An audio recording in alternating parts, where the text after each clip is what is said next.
Right, here's some really small green fennel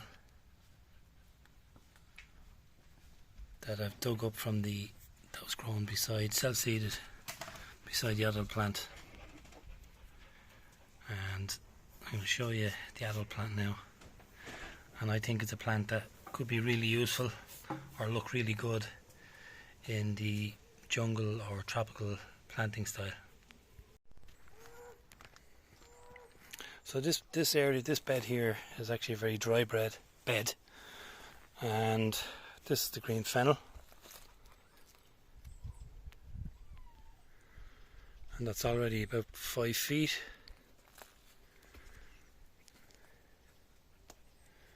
Just look at the foliage on that.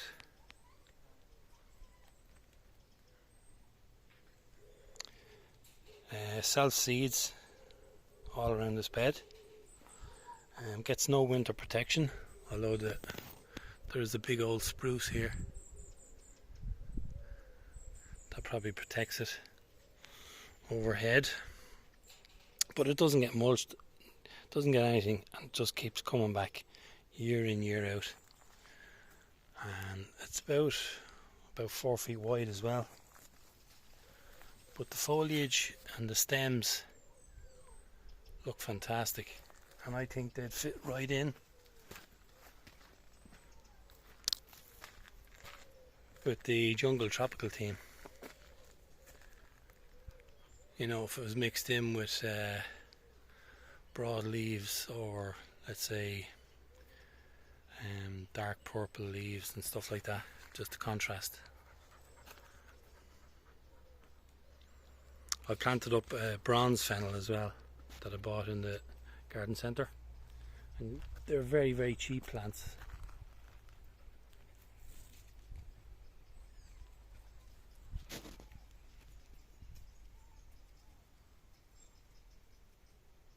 Right, so here in this section, two very cheap plants that look really well in the jungle or tropical planting style. This is the bronze fennel. That was only a couple of euro, very cheap. And this is the cardoon. They can get to about 5-6 feet tall, huge, large, serrated leaves.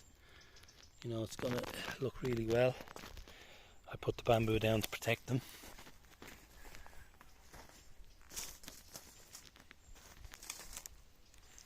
And I've also put up in the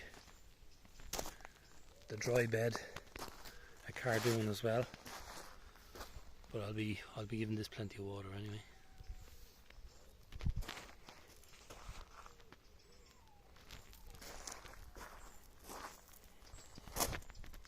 So not all the plants that you might plant up in the tropical or jungle garden style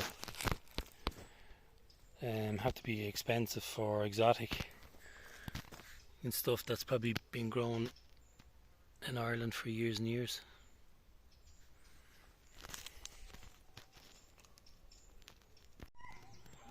Right, so just up from the cardoon and the bronze fennel, the Sikamensis that I transplanted, and you can see the older leaves didn't have much stripes on them, but you can see the new ones coming through,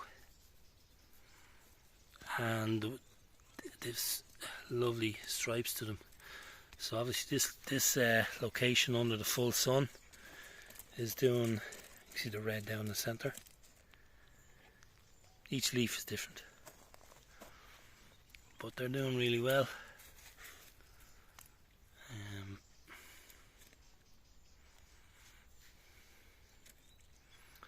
Definitely be getting mulched over the winter anyway to protect it.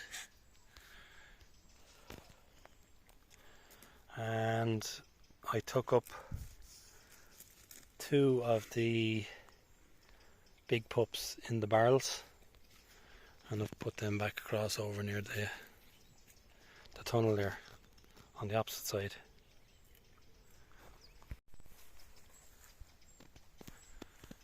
Right, So here's one of the pups. On this side now, I dug a lot of the that manure compost in.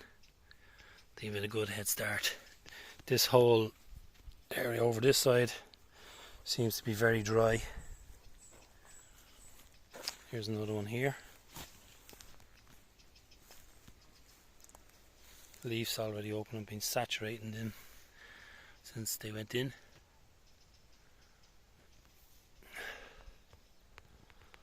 So eventually, if I can get banana pups and do a full circle with them, see them over the far side as well. There's the paths coming around with the eucalyptus. You can just see the Miscanthus giganteus coming up there. They're all across there. Paulownias, there and there. There's one over here. So this area is going to look completely different when I clean all this under storage out. I'm not too sure if there's birds nesting up there at the moment. I have to be very careful. But that hedge line there is coming out to let the light in. So you can see how dark it is in there. But I've been soaking the bamboo in there. Bamboo, and there's eucalyptus down there as well. So all that is coming out. It's going to let the light in here. And all this is coming out here, apart from the 2 pines.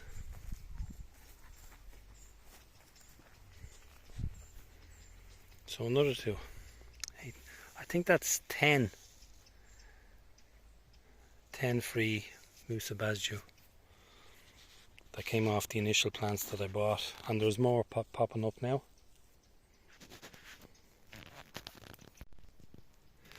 So we can see the black Canna Tropicanas are coming up now.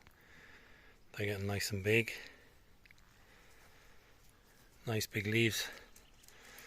If you can't get Ensete bananas, get these, because these can get huge. And they're hardier than the Ensete banana. That's the Ensete banana. Okay, so look at not much difference there. The cannas are going to be much hardier compared to this. You can leave them in pots, mulch them, they'll survive outdoors. They survived here in the pots. These all stayed out over winter, and I haven't really started giving them a lot of feed yet. I'm soaking them with water. So if you can't get the onset banana like this one here, and you want to bring in this kind of leaf style, shape, colour, you can't get them, or you've had bad luck with them, go for the Canna Tropicana. It's going to do the same job, and they're hardier, and they multiply much quicker as well. I think I only bought 2 Canna Tropicana, 2 or 3, and they just literally multiply non-stop. Here's the Jack's Giant. Here's the first of the big leaves. I haven't really started feeding these much yet. This month and next month now I'll start feeding them. They've just been getting soaked.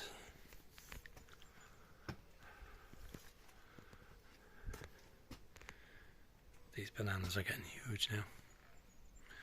So basically this barrel and this barrel has no bananas. So I'm hoping to put different bananas, hardy bananas, mousses in there instead of Musa Basjou. This pup here, that will be coming out. I'm going to wait for it to get a bit bigger. It's a good solid stem in it anyway. And just to balance out this bed, I've got a Musa Basjou here, in here to the middle. So I'm going to put one here in behind the Hedychium gardnerium. And I did a bit of a chop and drop, so you can see all the leaves from bananas and old stalks have been chopped up. There's no need to, and that's how all this bamboo has been feeding itself for years, and that's how it would have fed itself, and that's how, like a woodland or a forest or anywhere feeds itself naturally, by leaves and debris. Because I decided to chop out bamboo to the back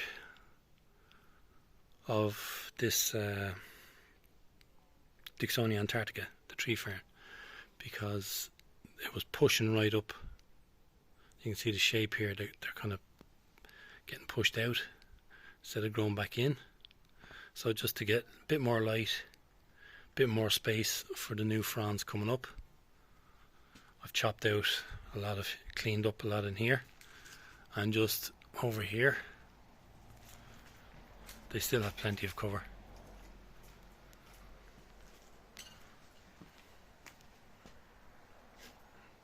All the new fronds are looking super healthy and fresh. So yeah, chop and drop.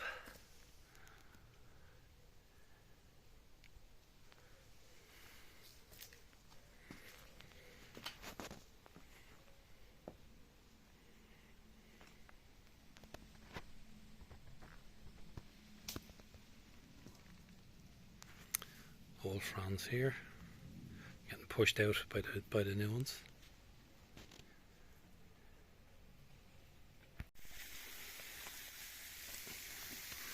Right, so there's another one here, cell seeded, green fennel. I'm going to plant this one up.